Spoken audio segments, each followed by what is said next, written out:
Violence is where Jean-Paul Sartre's philosophy loses all comfort. Up to this point, freedom, responsibility, conflict, and bad faith may still appear as abstract problems of selfhood and social life.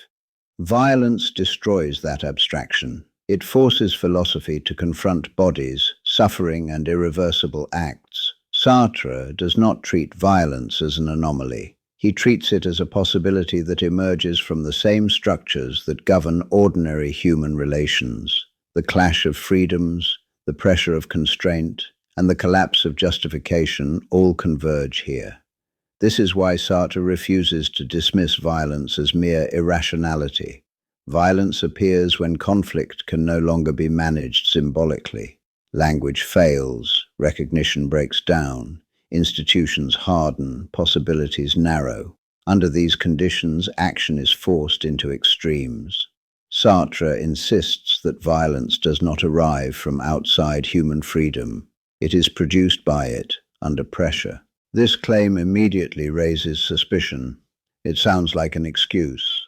Sartre is aware of this danger. He does not say violence is justified simply because it arises intelligibly.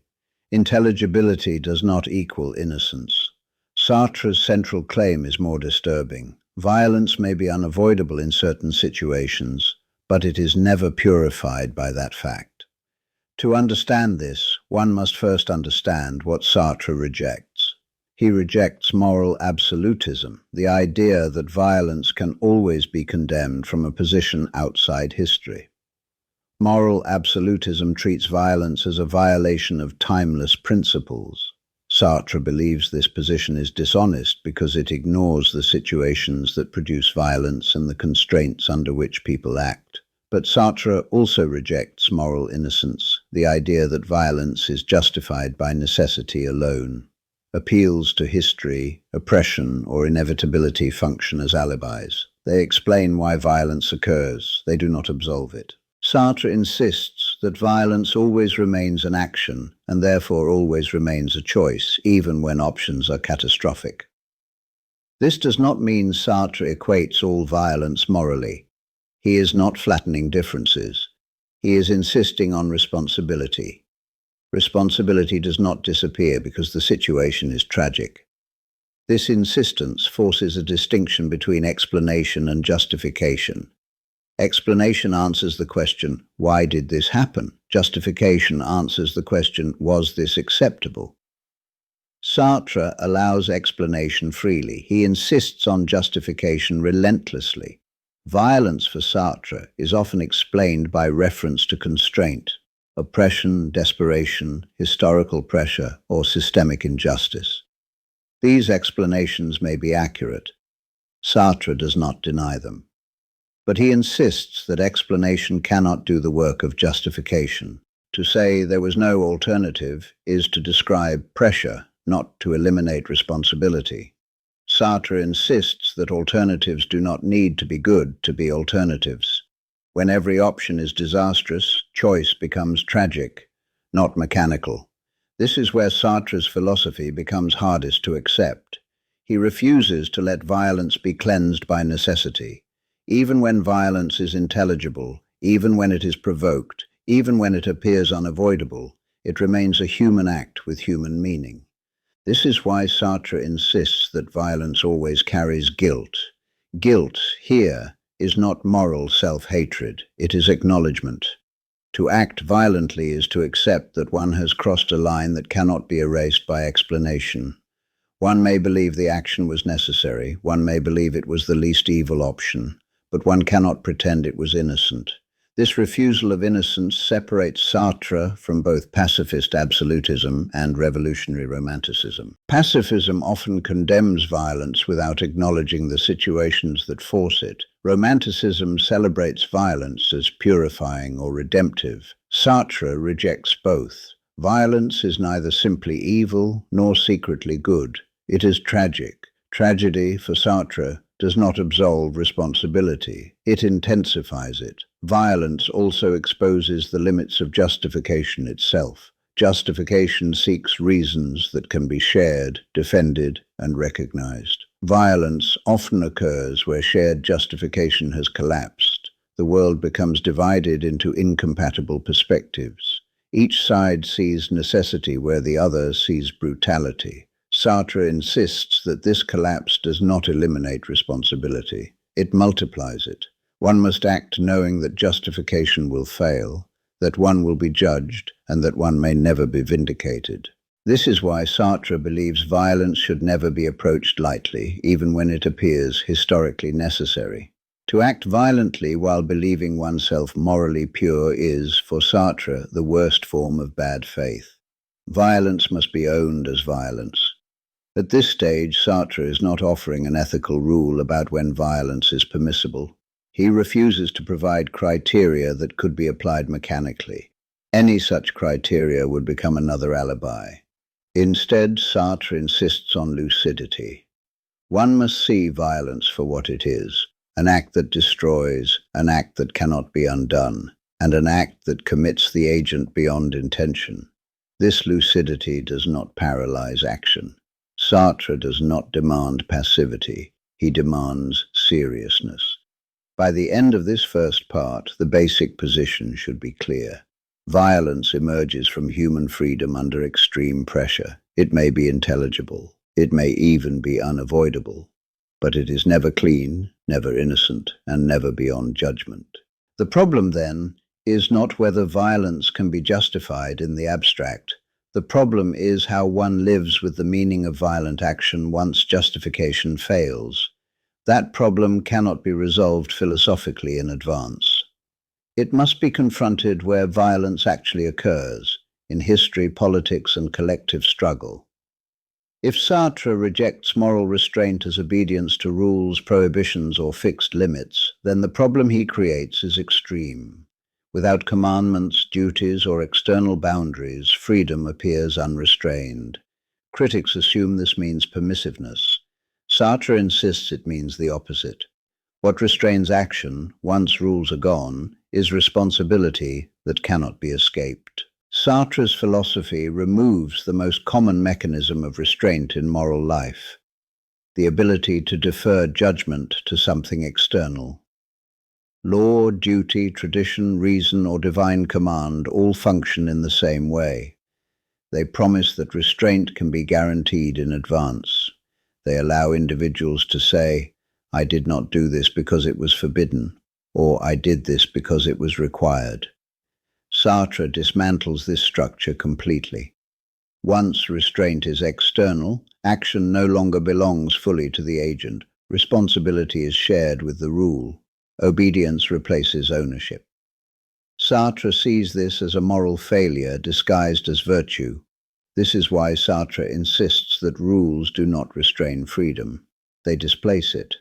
When rules exist, individuals learn to think in terms of permission rather than meaning. They ask, "Is this allowed?"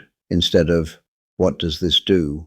They look for moral clearance rather than moral understanding. Sartre removes clearance entirely. In his framework, no action is ever authorized in advance. One is never told that something may be done. One must act without permission, without certainty, and without guarantee of justification. This is where restraint becomes heavier rather than lighter. Without rules, restraint can no longer be automatic. One must actively refuse actions whose meaning one cannot accept. This refusal does not come from fear of punishment or loyalty to principle. It comes from confrontation with consequence. Sartre insists that when freedom is taken seriously, it does not rush, it hesitates. This hesitation is not indecision, it is seriousness.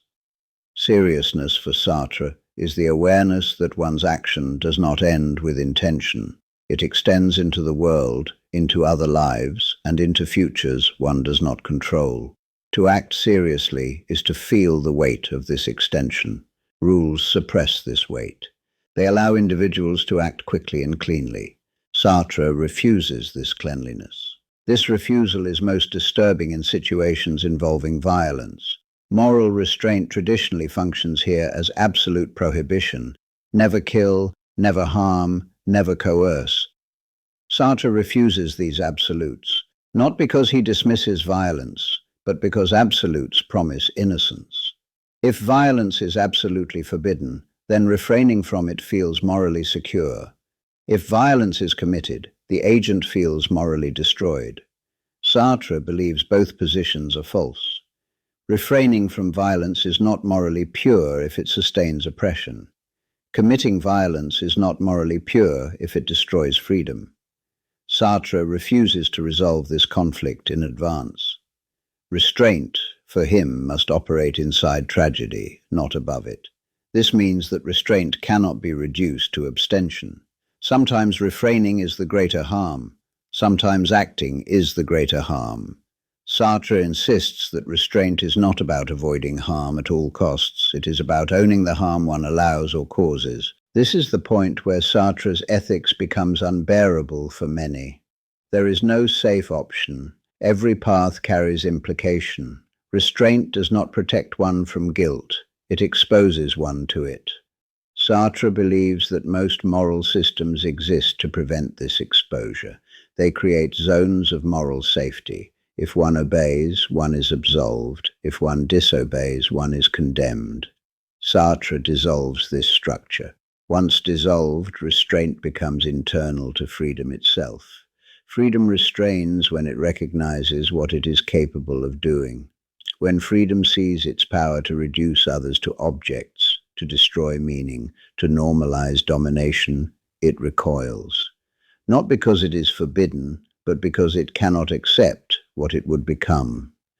This recoil is restraint. It is not guaranteed. It does not always occur. But when it does, it is deeper than rule-following because it cannot be outsourced. Sartre therefore believes that restraint based on responsibility is rarer but more serious than restraint based on law. It requires lucidity rather than conformity. It demands that the individual remain present to their own action. This presence is exhausting. It is far easier to follow a rule than to confront meaning. Rules simplify. Responsibility complicates. Sartre insists that ethical life cannot be simplified without being falsified. This is why Sartre believes that the greatest danger is not excess, but moral comfort. Comfort allows violence to escalate under banners of necessity or righteousness. Comfort allows domination to present itself as order. Comfort allows individuals to participate in harm while feeling justified. Sartre removes comfort deliberately. Once comfort is gone, restraint must be earned moment by moment. One restrains not because one is told to, but because one cannot accept what one would be doing. This acceptance or refusal does not come with certainty. One may restrain oneself and later regret it. One may act and later condemn oneself. Sartre does not offer protection from error. He offers honesty. Honesty for Sartre does not mean purity of motive. It means refusing to lie about agency. It means refusing to say, "I had no choice," when one chose under pressure. It means refusing to say, "I was authorized," when authorization was claimed rather than given. Restraint in Sartre's philosophy is therefore inseparable from anguish. Anguish is the felt awareness that nothing guarantees one's restraint is correct. Sartre insists that this anguish is not a defect. It is the sign that restraint is real. A person who restrains themselves without anguish has likely replaced responsibility with obedience. This is why Sartre distrusts moral calm. Calm often indicates that responsibility has been transferred elsewhere. True restraint is uneasy. By the end of this analysis, Sartre's position should be unmistakable. He does not eliminate limits. He eliminates excuses. He does not encourage excess. He removes permission. He does not promise restraint. He demands that it be owned. Moral restraint for Sartre is not a fence placed around action. It is the weight that action carries once nothing protects it, and that weight does not disappear. It is what finally forces freedom to confront itself.